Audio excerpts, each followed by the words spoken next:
2015-এর সবচেয়ে ব্যবসা সফল ছবি ছিল শাকিব খান ও অপু বিশ্বাস অভিনীত লাভ ম্যারেজ। আর এবার নির্মিত হতে যাচ্ছে ছবিটির সিকুয়েল লাভ ম্যারেজ 2। ছবিটি নির্মাণ করবেন পরিচালক ওয়াজেদ আলী সুমন।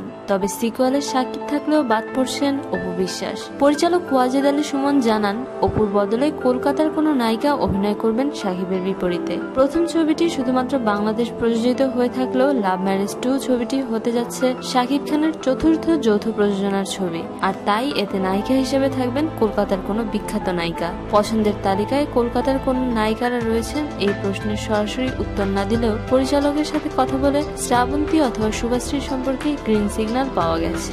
আর এরই মাধ্যমে একের পর এক ছবি হাত থেকে বেরিয়েই যাচ্ছে অপু বিশ্বাসের। তিনি কোথায় আছেন, কবে ফিরবেন সে বিষয়েও নেই কারো কোনো ধারণা। ফলে অপু ভক্তদের মাঝে হতাশার সৃষ্টি হচ্ছে। কয়েকজন নিয়মিত বাংলা সিনেমার দর্শকদের মাঝে যারা অপুকে পছন্দ করেন তাদের সাথে কথা বলে বোঝা গেল বেশ কষ্টেই আছেন অপু ভক্তরা। প্রিয় নায়িকার এরকম হারিয়ে যাওয়াকে মেনে নিতে পারছেন না তারা। প্রিয় দর্শক, অপু শাকিব জুটির সুপারহিট ছবি থেকে অপুর বাদ পড়াকে আপনি কোন দৃষ্টিতে দেখছেন তা জানান আমাদেরকে।